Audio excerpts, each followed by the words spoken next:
Hello, my lovelies, and welcome back. As you can see, oh no, you can't see. It's Christmas. If I wouldn't be copyrighted, I would put on a Christmas song, but I obviously can't do that. But yay, welcome. I have an amazing guest today to talk about one of my favorite topics, and it's not one character as normally or dragons. It is, we're talking about heroes and archetypes of heroes and how Tolkien portrays them and how we see some characters. And my amazing guest can introduce himself now. Hey everyone, Yoystan here, and I hope you all are doing well wherever you are in Middle Earth. Oh my God, I love that. Thank you. Thanks for having me on. Yeah, you're welcome. I worked hard to get him here. No, I didn't actually. I think you really liked the topic, and so you were not the reluctant hero. You were like, I was ready to go like Aragorn at 20 years old. Exactly. No, amazing to have you here. And I don't think there's a soul out there that doesn't know Yoystan. Shame if you don't, but no, I'll link everything obviously downstairs. I wanted to say it's really late for me. That's the new name of the description, downstairs. I like it. Downtown. No, I'll link everything here. But yes, definitely follow him. He is an amazing YouTuber. He's one of the first YouTubers who I read the books and everything, obviously, before, but you were one of the first YouTubers I discovered on this topic, and I was like, wow, there are people on the internet that talk about this. So I love that. Thank you. That means a lot. And when you're ending, you always kind of, and I think a lot of people feel that, when you always end and when you end everything on a positive note, I think especially in these days and these times, that is so important. And I just love your approach on doing these videos, right? So yeah. Thank you. And I was we were talking before we started recording, and I was telling you, like, I do really respect what you do with your channel and going through the like total history of Middle Earth with the First Age and the Second Age, and yeah, just keep up that great work. You do a great job. Yeah, the good ages. Yeah. Whenever I do Third Age, I'm like, okay, I'm lowering myself and do Third Age content. Well, I love Third Age content, but it's like the First and Second and the Years of the Trees, the Years of the Lamps, so good, such good material. Yeah, because I just love high fantasy, and I do think, and you see another Tolkien, and I mean the writing style is not that much different, but you see another Tolkien and you get the idea, okay, what we're talking about now, there are different forms of elves. Elves are not too good and wise, and they're not boring in the First and Second Age. So. Oh yeah, no, they have a lot going on, and you can tell that, like, even though Tolkien loved The Hobbit, loved The Lord of the Rings and all of that, like his heart was in a lot of ways in the Silmarillion. A lot of these stories he started with, right? Like The Fall of Gondolin, that was one of his first stories he ever wrote. Yeah. So that is Silmarillion content. And that's kind of like what he ended with as well. I think that's where his mind was in the 70s when he passed away and everything. Like, it was still the Silmarillion. Yeah, he wanted to finish it or go back. But, well, we had Christopher doing kind of a good job. With most of it, but yeah, cool. So let's talk heroes, Yoystan. Sounds good. Yes. So I don't know. I mean, I would like to go through a few characters, but I think overall we should maybe start with my experience. When I first read The Lord of the Rings, that was I expected something completely different. I literally, because I always say I grew up with I'm German. I grew up with Brothers Grimm, right? And there's a very certain type of fairy tale character and heroes in these stories. Yeah. Often the funny thing is, you Americans, you literally, or Disney, let's say Disney kind of destroyed those stories, because very often in our fairy tales, and this is what Tolkien liked about fairy tales, our heroes sometimes die. Our heroes sometimes are, questionable heroes, or even, the princess dies or stuff like that. And I do think that I expected something completely different. I thought because the world he brings you in and takes you to is very medieval, right? And what are medieval heroes? They are, the prince that was promised, or the king that lost his kingdom and has to reclaim his kingdom, Aragorn. So you think Aragorn is the hero of this story, right? But he's not. Yeah. It's really fascinating because you take every member of the Fellowship and they play somewhat of a different archetypal hero role. Even between Merry and Pippin, who are the most similar to each other out of all those roles, they still, one is having to find his courage on the battlefield while the other one is trying to save his friend from burning to death. And yeah, I mean, it's a really important motif that every person has their role to play, big or small, greater or lesser, but it doesn't matter whether it is greater or lesser, whether these deeds are praised or not, they still should be played for the betterment of the world.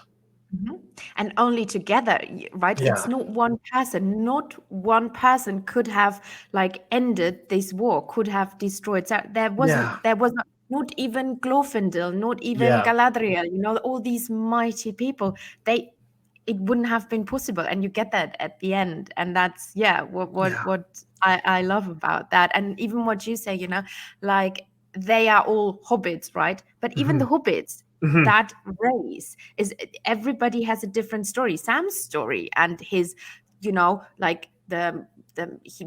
the typical hero, you would say, but he is a hero, but his story is so different from Frodo's, and it's really, really cool that everybody has, and that all these, I found that important, because this is why the Lord of the Rings never gets boring, or you're like, oh, okay, now I get it. You never get it, because till the end, everybody's journey is literally, and they're not to get, it's not like one moment, one climax. They're different. Like, look at the Scouring of the Shire. You think, oh, the book is over now. No, it's not over. And that's where it's interesting, especially as I get older. I find that the character of Boromir is more and more interesting as I get older, because he, in many ways, works as a parallel to Isildur. And whereas Isildur made the decision, I was just reading from the Unfinished Tales last night, the Disaster of the Gladden Fields, and where he had to make the decision to run, try to save the ring, all of that. Boromir said, you know what, it's not about me anymore. I'm just going to give as many seconds as I can saving these poor hobbits who I kind of thought all this time were lesser than me, but now I see that they are more important than I am. As the steward of, or the future steward of Gondor, as the High Warden of the White Tower of Ithilien, I have to give my life to save these guys. It's such a fascinating role, And again, different than one you get from Aragorn, or even someone like Éomer or Theoden or Éowyn. And with him, I found fascinating. Do you see it as well? Like, he then finally accepts Aragorn as his king, because I think in many ways he's very similar to his father. He, the stewardship is a complete different concept, and they kind of took over, and they were like, we don't need a king, right? This is very often in our democracy now, or in democracies or political systems, we don't need this kind of leader. But they changed the way of leadership, right? It's the stewards now. But in the end, I always felt like, well, yes, now Aragorn is my king, and he wasn't like that in the beginning. And I totally see that as well. There's also this parallel with Anarion and Isildur between Boromir and Aragorn, where it's during the War of the Last Alliance, Isildur had to go up north, and Anarion kind of had to hold the front until Isildur and Elendil and all these people could come back from the north. And you see that as well in Aragorn. It's Gondor's been fighting all this time, Boromir's been on the front lines, but it's honestly been in waiting for the return of the king, for the king to come south from the north. And it's totally like that. It's this acceptance. Right, if Boromir could accept Aragorn, then anyone else in Gondor would also accept Aragorn. Exactly. Well, besides his father, but that's true. He's a different type of hero. That's a good point. Yeah. I mean, I was going to say, so Denethor and Theoden, that's also an interesting dynamic as well. Just because they are the two types of like how somebody of that position, of that age, of that mindset could be. You could kind of redeem yourself and go forth, or break under the shadow in the east. And yeah, it's just such an interesting parallel. And both are the thing is, I do think Denethor in the movies is a bit like his portrayal is, I don't know, I was not super happy about it. Yeah, because in the book, he's actually a really strong, he's a warrior, right? He literally sleeps in his armor and stuff like that. He's a warrior, and it's not like he is not afraid. It's not that. And you have, and Theoden goes through a very different, because he lost hope, right? He's literally like, in the beginning, he's a broken man. And then his journey actually at the end really starts and takes off. So it's very different. It's like the opposites, right? What they go through. Yeah. And you know, that's where it's really a great parallel between the characters of Éowyn and Faramir as well, how their father figures treated them, and how they ended up being together anyway. And yeah, I mean, it's so fascinating, because I completely agree. Denethor in the movies, he could have been more of a heroic character than he was portrayed as, because he fought the long battle. And I love that in the books, Gandalf recognized that. It was like he held at bay this thought of Sauron through the Palantir this whole time for many years. And and we know actually just somebody like Aragorn, you know, could hold stand, but he did that for so many years. But you see, you know, over time he literally got corrupted, and it took over. But you mentioned Éowyn, and I really, because you know there are not that many female characters, and you know, I'm a woman, and when I was very young when I first read the Lord of the Rings, I think similar to you, and you have your kind of here. I think the good thing about Lord of the Rings is every time you reread it, you learn different things, and especially about certain characters who are just side characters or just smaller characters, right? And with Éowyn, I was always, you know, because as a girl, you are looking for female characters you can relate to, and Galadriel, I mean, as a young girl, you don't relate to Galadriel. No, I get it. It's kind of like, as like a young boy, you don't relate to Gandalf. So exactly.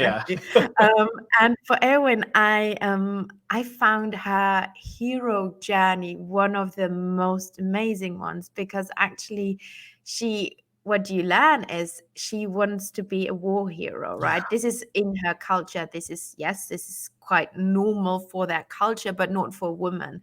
So she everything she wanted is to win on the battlefield and die on the battlefield.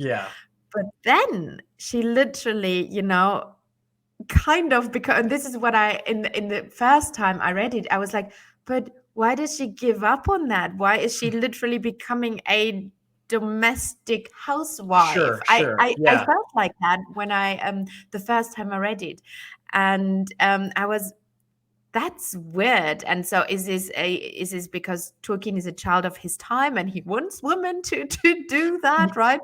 I found that weird, and I think a lot of people have these questions, but I mean, now the older I am, I sorry. see a the older I get, the difference I see. Yeah, absolutely. And you know, I think it is a feminist choice that Éowyn makes at the end, because the reason that she wanted to go die on the field of Pelennor was in large part because of a man, because of the rejection of a man.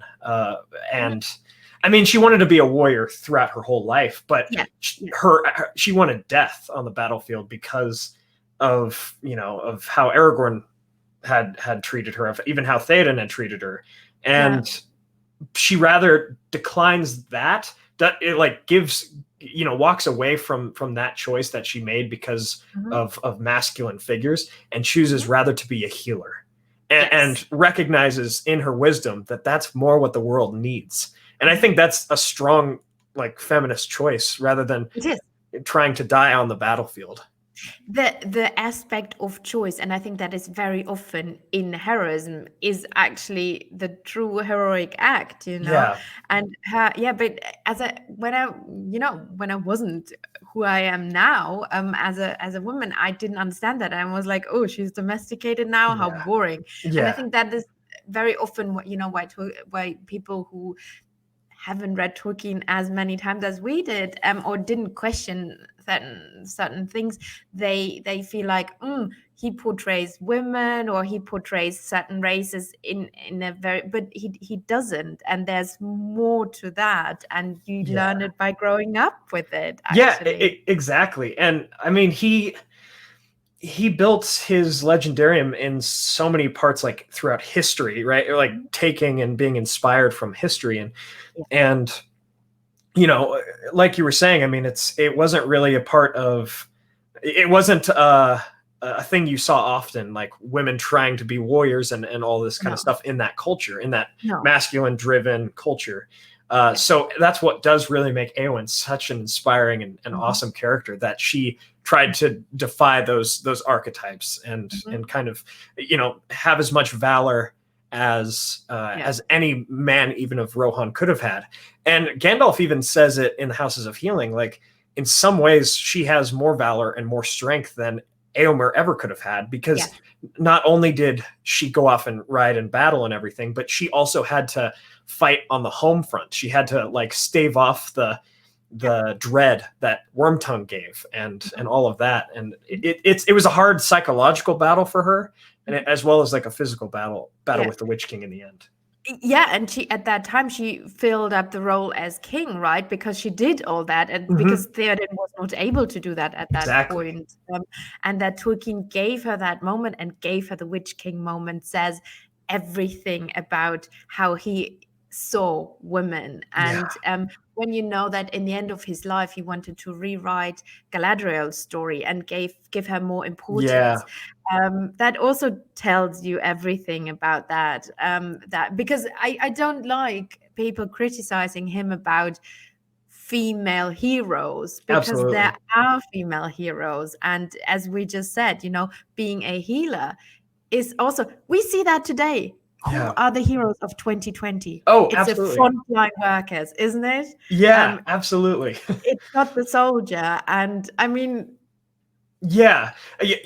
so I wanted to get your thoughts on this. Like, one of the only things that I can think of that maybe I would have changed with especially the Lord of the Rings is the part that Arwen plays. Do you think there was room for her to play a bigger part? As a war hero, like that kind of going to battle? I mean, not necessarily battle. I have thought recently, like, what would have been a cool thing to see is her coming with the Grey Company south. And that story of the Grey Company would have had to change a little bit to make that work. But her being there to kind of help Aragorn to earn her respect as a queen of Gondor, so that all these people weren't afraid of this elf, right? And they kind of see her like, whoa, she does deserve to be our queen. I think that's one of the only maybe criticisms that I would have given about the Lord of the Rings, is that she could have played a bigger role.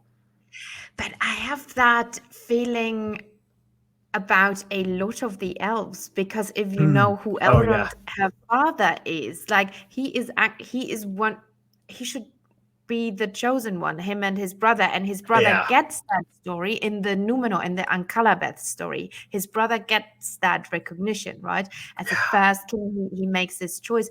And I think Elrond is completely underwritten. There's not enough, and he doesn't. The elves in the Third Age, they are, and I think you're right, Arwen should have, but I think this is the idea of Tolkien telling us the Third Age, and then the Fourth Age is the Age of Men. Yeah, that makes sense. I see exactly what you mean. Totally. I would have loved that, but then you would have, like, I would have loved if we know more about Elrond, like if you know who his father was, Eärendil. He's the guy that literally put Morgoth out of the way. And I mean, Elrond could have, I've always thought this, like, Elrond could have taken up the High Kingship after the fall of Gil-galad, but he never did. which I think was a wise choice, but I wonder why he never did, because he would have easily been able to do that. Well, yes, he would be next in line. Well, I mean, Galadriel would have, because her True. father is the third son, but I think Elrond would come before her. True. But yeah, it's because I think the only thing that like why he wasn't was because Idril was in that lineage. So perhaps Galadriel would have been the High Queen of the Noldor. Yeah. And both of them were not. Galadriel is the Lady Galadriel, right? Yeah. And both, and I think this again proves that point that maybe the kingdoms of the elves are not, they are doomed to be. Yes, this is what I feel like. And Peter Jackson bringing in the elves in the Two Towers in that scene, a battle at he gave us something maybe we both want, like the elves, those warriors they were in the last War of the Last Alliance. It were mainly elves there, but we don't get that in the Third Age. And I think this is just Tolkien showing us the age of elves is over. This is the age of men now, sadly. Absolutely. I mean, it's crazy. Like the last king of the elves in Middle Earth was Thranduil, and it's because he was a different kind of elf, because he was a Sinda. And I think especially the time of the Noldor. Yes, the ones who literally came to rule, because the Sinda, they were there, and they just, like Thranduil's dad, they escaped from Doriath and then built their kingdom. But the Noldor came, like Galadriel, they came to rule over Middle Earth, and that's a different concept. And they went back. Yeah, exactly.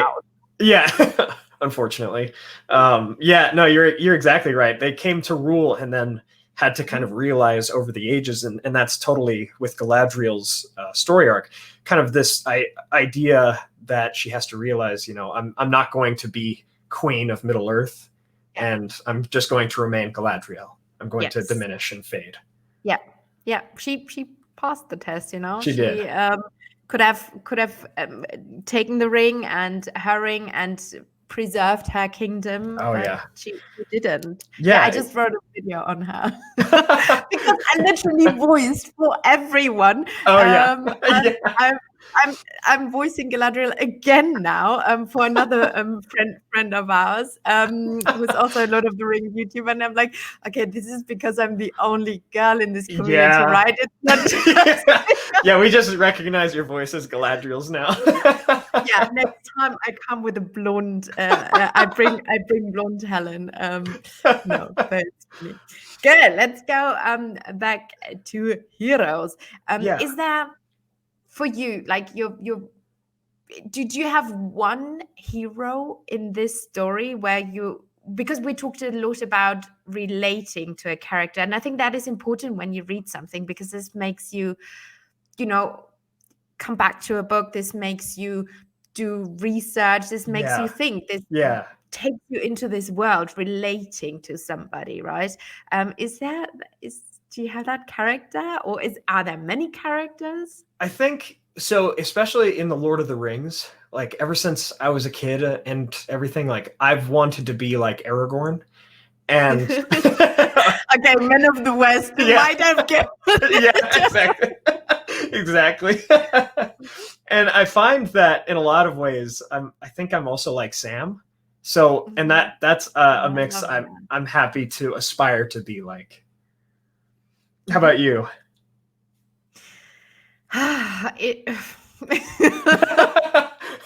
Let's talk about Turin. No, I'm just kidding. I always, I love the Rohirrim. I feel very. I don't. Maybe it's that Germanic in me. Right, for death and glory. Nice. I loved Theoden's arc, and I obviously, Sam is. I went to boarding school in England, and I literally went to boarding school in Oxford, so I can relate to the Shire. And, totally. I grew up there in a way as a little girl. So I can relate to the hobbits, obviously. Also, I'm very tiny, like the hobbits.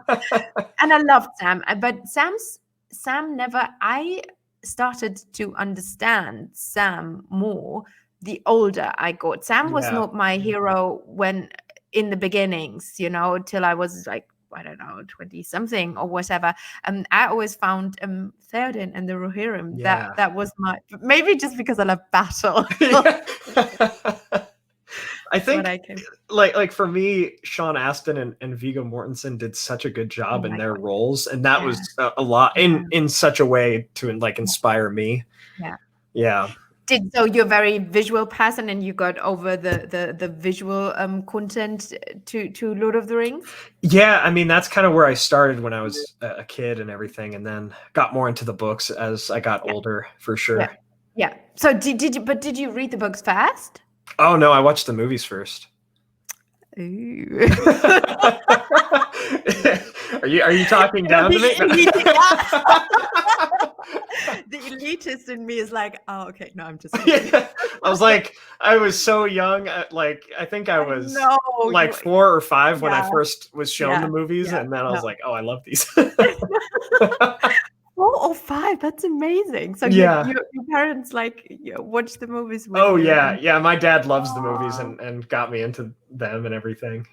Yeah, even to this day we still play Lord of the Rings online together and everything. Yeah, we just talked about Lord of the Rings online with the Tolkien professor Corey Olsen, and because he knows the guys who built it, and he told us some really fun stories about one of the story group people, who write the dialogues and who write the story and the world, and he told us that one guy wanted to do a love story between an elf and a Balrog, and then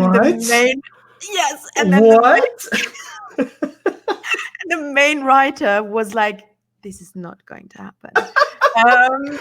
Oh, you know what though? There's a hint of that. There's a raid where there's like an elf. And then a Balrog. Oh my gosh. Yeah. So he told us some really cool insights of the guys writing the story. It was really, really fun. So I was like, an elf and a Balrog? I mean, I'm open, I'm open for the, but I'm not. Yeah. Yeah, I mean, well, elves are so pure, and then Balrogs are literally huge demons, Maybe that was the idea behind. I don't know. I don't want to, I don't think about it. But yeah, I love LOTR. It's amazing. I need to download it and play. And need more time to do that. Oh, totally. Yeah, absolutely. It's a bit addictive. Yeah. Cool. So those were your ones, and I don't know. I think maybe let's talk a little bit about Aragorn and his portrayal, because if you think, Tolkien likes medieval literature and all that. He taught that. He wrote books on it, and he likes the Arthurian legend, right? Yeah. And he reminds you a lot. Oh yeah. But then also not, because although I must say the book Aragorn is very different from the movie Aragorn. Absolutely. Yeah. And book Aragorn, I'm not the biggest fan of. He always knows, the book Aragorn always knows, let's say, his destiny, and he's very aware of, this is my right, this is my birthright. The movie Aragorn fights for his birthright, and he's more reluctant. Yeah. I didn't understand as to why book Aragorn was like that as much until like the last time I was reading the tale of Aragorn and Arwen and the appendices. Yes. And then I was like, okay, it makes total sense, because he saw Arwen, fell in love with her, and Elrond said, the only way you can marry her is if you are the king of the reunited kingdoms. This is your destiny. You have to do this or no one else will. So I think that gave him the attitude he has in the books, where he's a lot more grim, because he knows the doom laid on him. And he knows that he has to accomplish it. There's no other way if the West is to survive. Just because of what Elrond told him. That's interesting. Do you think that was one of his main, or is it the pressure of his line to keep it is. I mean, that's a tough thing to be told when you're in your early 20s and you fall in love for the first time, and you're like, you're told by pretty much your foster father, you don't deserve her until you become everything you should be. And that's going to be a hard life for you, but that's what you have to do. Mm, you know, and it's not like you're going to have a short life either. You're going to have a long and difficult path, but mm, it's your destiny and you have to walk it. And mm, then I think that gets you where his mindset was, where mm, like, you know, because I've seen fans kind of not like his moment in the Two Towers where he says, any man who draws the sword of Elendil, except Elendil's heir, mm. shall be slain. Yeah. And it's like, if people think, oh my gosh, like what a douche. And but it's not like that. He's preserving the fate, the destiny of his line, and Mhm, the high air of Numenor that mhm, rests in that sword. mhm.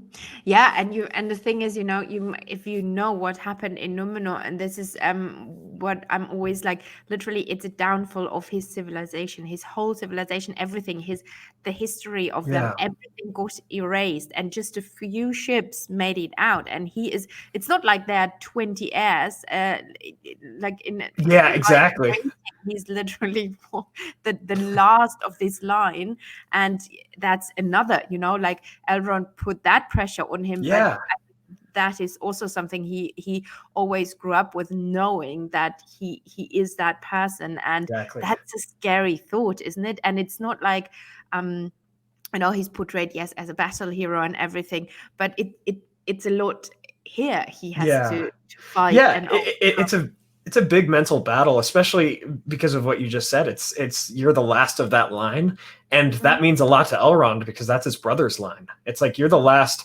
surviving member of my brother's line, and you have to do this, or Yeah, everything my brother fought for, all the way till all the yeah, kings of Arnor, Gondor, it'll all mean nothing. yeah. That's a lot to put on a 20-year-old, you know, It and is. Justin yeah, speaks from experience. yeah.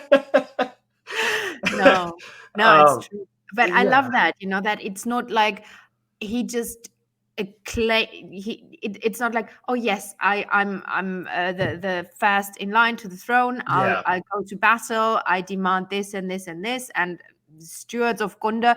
Even that approach towards them is he thinks he has to earn it still, Mhm. and I like that. It doesn't always come across in the books, but if Yeah. you know more about the line and the backstory and how he grew up, yes, like you say, it makes Yeah. sense. I never thought about the Arwen aspect, and that he does it for her as well. That's interesting. See, Yeah. I'm learning something.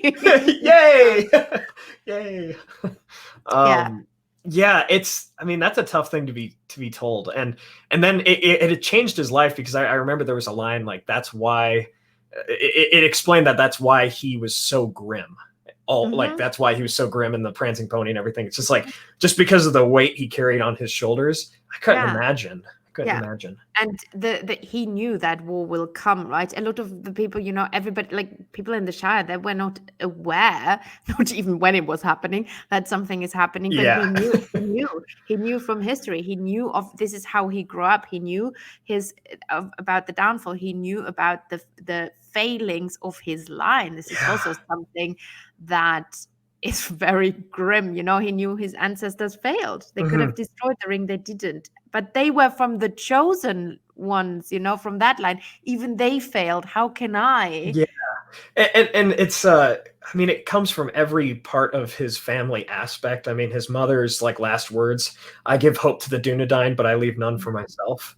Yeah. And he is supposed to be that hope. He's Estelle. And Hmm. like and your father, died to protect you when you were 2. It's Yeah.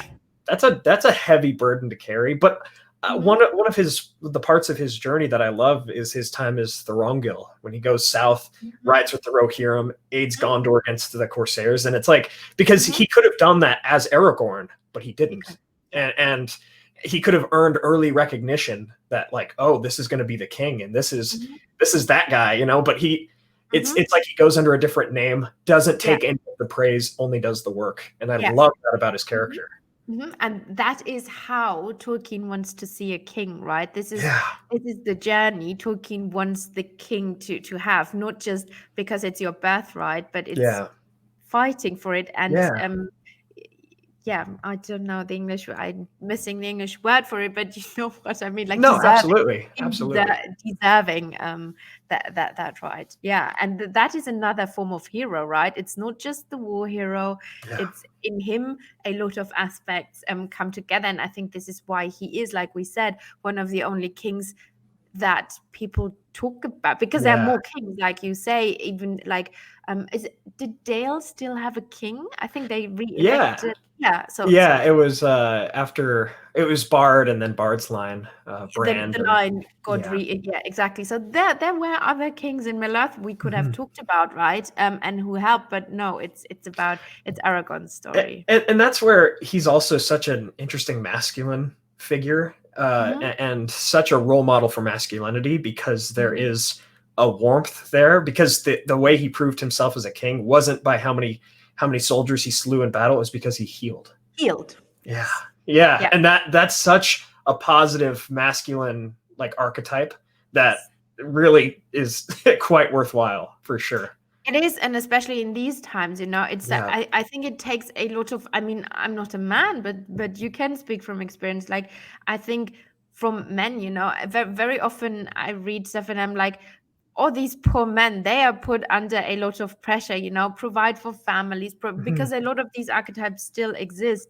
And I love that Yeah. Tolkien brings, even in that time, he came from a war-ridden century. Yeah. His children fought in wars, himself fought in wars, but that he sees this as him becoming Becoming a fully king. a Yeah. king.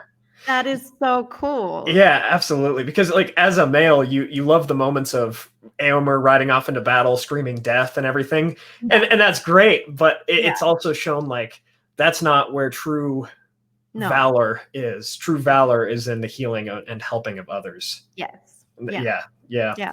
I love that. yeah. Me too. So I did want to pick your brain I about Turin. know. I know you've been putting it off. He's calling me out, people, but okay. Yeah, we Yeah, have a Tolkien Discord channel with just all the Tolkien YouTube channels, and only boys and Helen. yeah, yeah, It's what we and call it. yeah, honestly, and you've said some strong words about my boy, so Okay, tell people who your boy is before people are like, well, who's she harassing now? yeah. So I want to hear, like, yeah, what are your thoughts on Turin Turambar and why he's, A hero? or why, I guess why he's not a hero for you? Hmm. Well, so let's sum up what he did. So the thing is, I do you think, first of all, do you think Tolkien had a real what was the purpose of somebody like Turin? Is it the destiny aspect for you? Like, we are the masters of our own faith? I think so. It's such an interesting philosophical debate, and it's one of the ones I'm most drawn to in Yeah, philosophy yeah, is the free will versus determinism. I know. Yeah. And it seems like Turin, out of all the characters, because of the curse of Morgoth, Yes. is one of the only characters in all of Middle Earth to not have true free will. Yeah. Like Aragorn, even though Aragorn was driven by this destiny and this fate, he still made those free will choices. Yeah. Turin, no matter how far he got from Morgoth, no matter what he did, it was always going to end in tragedy. And it's super fascinating too, because he has this almost reverse Superman problem where Yeah. like, everybody says, oh, you can't build a good story for Superman because he's infallible. He's, Mm. you can't break him. Mhm. And Turin's the same kind of way. Like, he never even got close to anyone else killing him. Like, he only, but it went the other way, to where if he accidentally hit somebody, they were gonna die. Like, he accidentally killed so many people, and it was this reverse curse. And that's where And Nienor says, every time he broke more and more by yeah. doing that. Yeah. Yeah, exactly. And then Nienor says it best, by Doom, the master of Doom, and by Doom mastered, because I think that was inevitable for him, and that's why, like, as a character, I do think he's a hero, or at least he tries to be. But the curse of Morgoth, which gets to Tolkien's religious views with, like, do we have free will? Do we have determinism? I think when the devil himself curses you, like, it's almost saying, no matter how hard Turin fought, he just couldn't overcome the curse that was laid on him.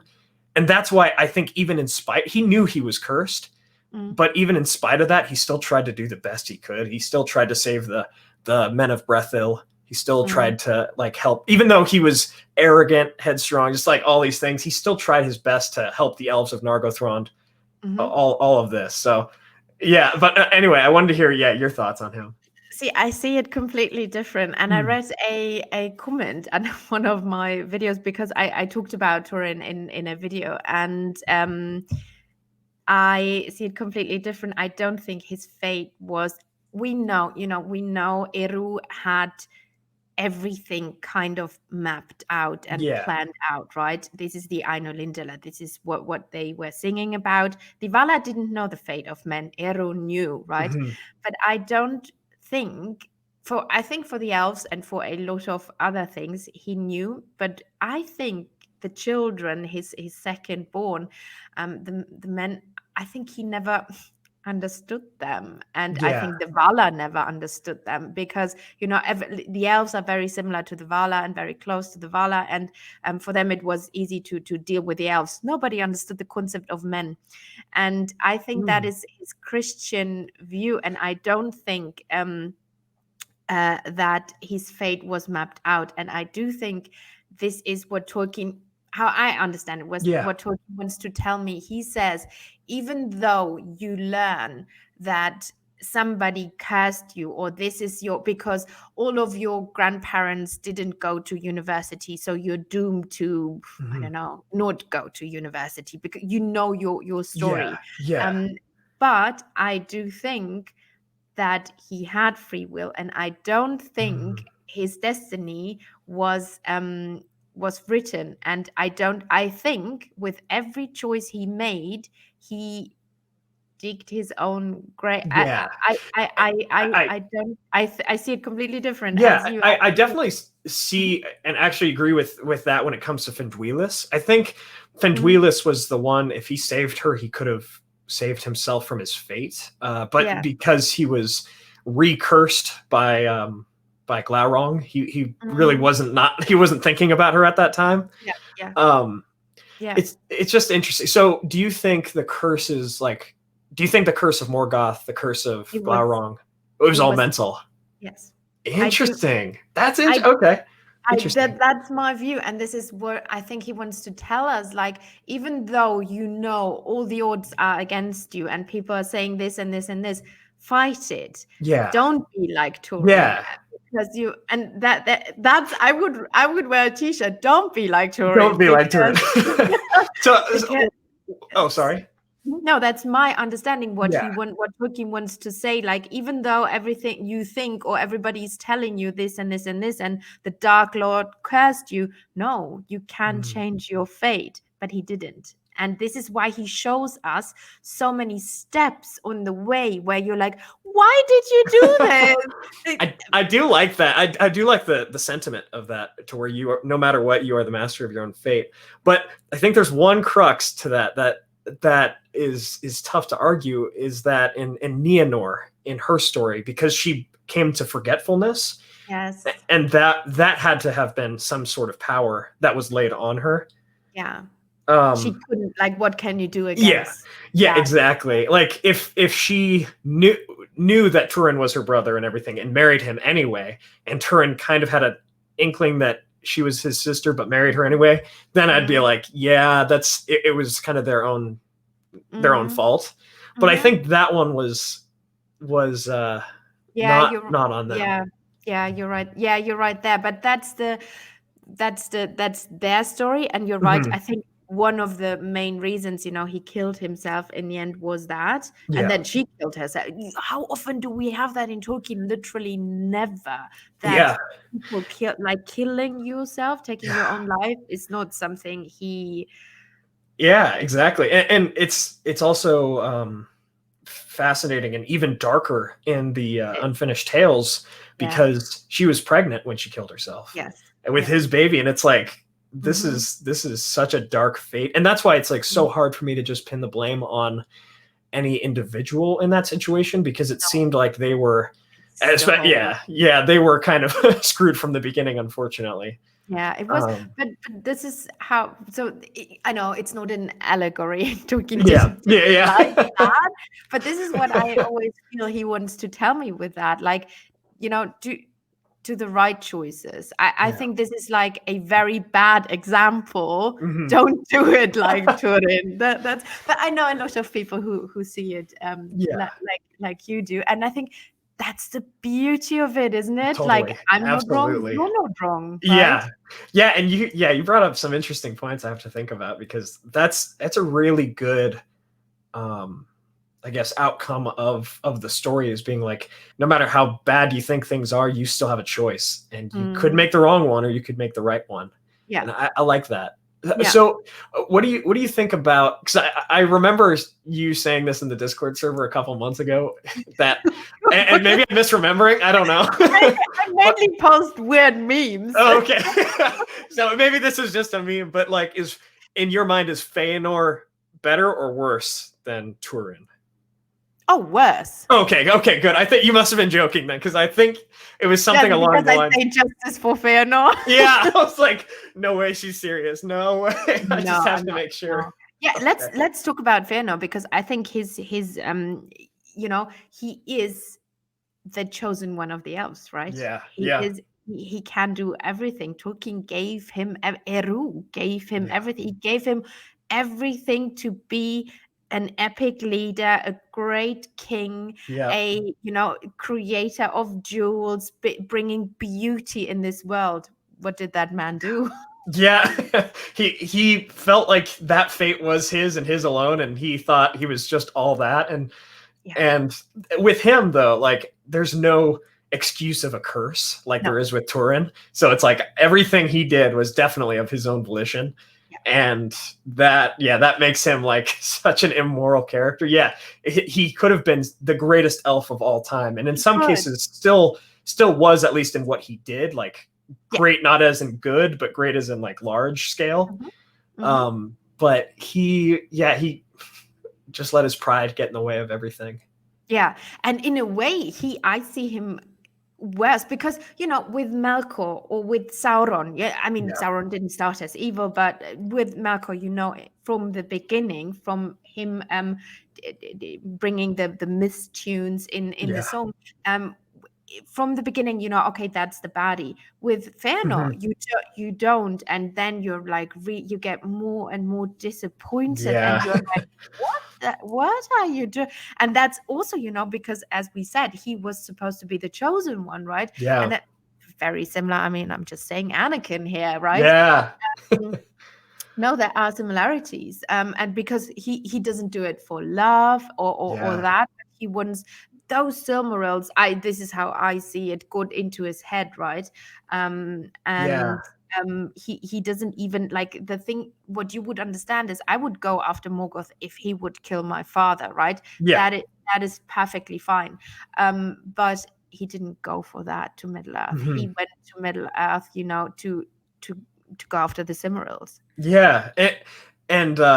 You're exactly right there. Like, one thing that he is kind of right about is, Morgoth was the fallen Vala, so I don't know why the Valar didn't help him in some ways. Like, he, in his oath and everything, he was kind of going after the Valar because they just sat there. They didn't do anything. And he said, you're just like him. Isn't he one of you? Yeah, exactly. And you're just sitting there. So why aren't you helping me? Why are you just being so inactive? And we're going to do it if you won't. And I do like the action, like the desire to take action. But if he had more wisdom and everything, he would have said, okay, well, I don't think the Valar are happy about, the destruction of the two trees either. Maybe they'll help me if I just kind of calm down a little bit, and we can take care of Morgoth pretty fast. Yeah. So in a way, he is another form of tragic hero, but by his own choice, by his own malice, by his own greed. Like, this is not what Turin. Turin wasn't after Silmarils or what, that's a very different, I think, like, Turin is literally the anti-hero if we talk about archetypes, I don't think Tolkien had like a board and said, okay, the reluctant hero is this, the blah blah blah. I don't think that, but you can find like that in. Yeah, and it's interesting that you mentioned Anakin and the parallels to Feanor, because I was reading the Unfinished Tales with Turin like a month ago, and I was like, oh, there are also a lot of Anakin Turin parallelisms where Anakin returns to Tatooine, finds his mother is kidnapped, slays the Tusken Raiders, and Turin returns to Dor-Lómin, finds that Easterlings have invaded, slays the Easterlings, and in vengeance, and all it's so because they killed his aunt and his home, and then it's very, very similar. It is, and that's the thing is in the end, like Anakin fell and everything, but I think Turin was still trying to do the right thing, because even when he killed himself, like, it was kind of out of sorrow and sadness, because he recognized that he slew I can't remember his name, the man of Brethil unjustly. Yeah, the one who told him the news about that he slew him unjustly and everything like that. And but I can't help but feel sad for that whole family, you know? No, I don't know. Oh my God, it's a tragic story about the downfall. And again, that whole line, Tolkien always represents that, and the line dies out. That is very reminiscent for Tolkien telling us, you know, he would have been the Lord of the Men of Dor-Lómin. He, you know, and the heir of everything, rather than Tuor, his cousin. But because of his fall and everything, one of the best memorials, though, that Turin gets with is or his whole family, I should say, is Tol Morwen. How that island never sank. Yeah, I love that. I love that aspect. Yeah. But it's named after his mother, right? Yeah.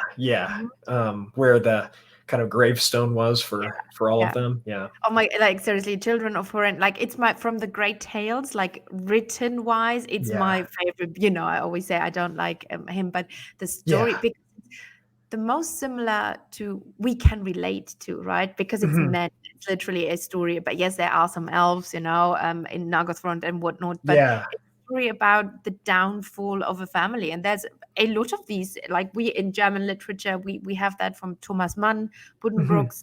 I think you have in American literature, and you have these families as well.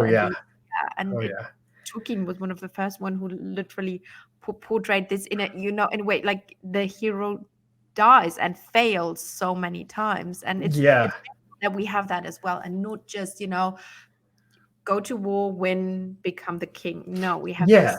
I mean, if Beren and Luthien is Tolkien's Romeo and Juliet, then the Children of Hurin is his Hamlet. Yes. Yeah. Right. Yeah, you're right. The Danish. Yeah. No, cool. So heroes, like we said, and I always feel to come back to maybe our time, I always feel like, I don't know how you feel about that Tolkien was ahead of his time, because that form of portraying these various types of heroes, and not just giving one character the protagonist part, but everybody can, like, you know, like, you choose another hero of your story than I did, then probably other people will. And choosing somebody like Sam and portraying Frodo, Sam, Gollum, that moment with destroying the ring, because this is the purpose of the story in the end, giving it to those three characters, and before that, the story of Bilbo having pity, not killing Gollum, right? Because this is where this all comes from. I think he was ahead of his time by the portrayal of that, because you see somebody like Spider-Man, you know, I love Spider-Man, and he's like like a skinny kid. Nobody would think he is a hero, and all these reluctant heroes who doubt themselves and who are like, I don't know, can I do this? And this is so beautiful that he brings this type of hero that we didn't have before, maybe in, so I don't know, every literature book before Tolkien's time, but not in that in that extent, I think. And so he was ahead of his time, because that kind of hero just came, I feel, with our time, like in the 80s, in the 90s. Mm-hmm. We didn't have that before. Yeah, no, you're absolutely right. We see Tolkien, like the inspiration that Tolkien gave to others in every piece of fantasy, and I think we will continue to do so throughout human civilization. Like, I don't know how anyone could ever write a comparable fantasy story, because of even elements like language and how that has such an impact. Like every single archetype, every motif plays such a role, and it's incredible. Like I don't know how he did it, and I can't see anyone else ever doing something of the same magnitude without being just in the shadow of Tolkien. Yeah, and because if you know George R. R. Martin, a fabulous author, and the world he created, amazing, but even he didn't write the languages, right? He has somebody writing the languages. Then the Witcher books, you know, I love them. I read them like 10 years ago, and I love that world. And he was also into world building. It's not the same though. And Tolkien even, you know, had a real job and a family and was a professor and even did all that. So I was like, did that man sleep? And he answered letters of fans. And did that man ever sleep? Was he a vampire? Yeah, honestly, I mean, that was really his life's work. Before we wrap up, I wanted to ask you, who's your favorite elf, do you think? Like, if you had to choose one, like right now, I know the answer can change and everything, but right now, who would your favorite elf be? Fingolfin. From the broader universe, yes, I think it's Fingolfin. Well, I'm just into the Noldor. I really, I like that family. I don't want to miss somebody like Aradel. I love her, you know, because I love the Maeglin and Éowyn, and because she was like, I'm like Aradel, right? I'm a traveling gypsy. She was very I literally, this is who I think I feel I can relate to, because she grew up in a very, you know, like she grew up in, she had a very sheltered life, and she was the sister of the king, but she wanted more. She wanted to explore the world, and she fell in love with the wrong man, and you know, like all that's that. awesome. Yeah, that's super cool. I love that character. Yeah, she's cool. She's Dora the Explorer. That's a good way of putting it. Yeah, she's cool. Yours? I would say for me, it would have to be Finrod Felagund. He would have to be my favorite, because I love that he's like a friend with everybody. He goes as a friend with Thingol, a friend with the dwarves, a friend with men, the first elf to talk to men. Yeah, I love that. I love that elf. And then his, you know, his death. How tragic is it that he died in the tower he built? And the whole story, you're right, with the men, because I think he's also the archetype, because a lot of times we learn in the beginning, like Thingol, he's like, a human wants to marry my daughter. He's a little racist. No way. And him being also a prince of the Noldor, you know, he could be very snobby. He's not. He's the archetype of a, you know, like open Europe, open, like I'm open to all the cultures. I want to learn it. He is, and that he like was, you know, he gave the Ring of Barahir to Barahir, and had that, like, you know, if you or your line ever need help, I'll be there. I'm the king of an elven kingdom, but I will die for your son if I have to. And like he does that. It's so incredible. It's so humbling, and I love that he's like one of the only elves to be reincarnated like that. You know, to walk with his father beneath the trees, to be reunited with his love in Valinor, and that's cool.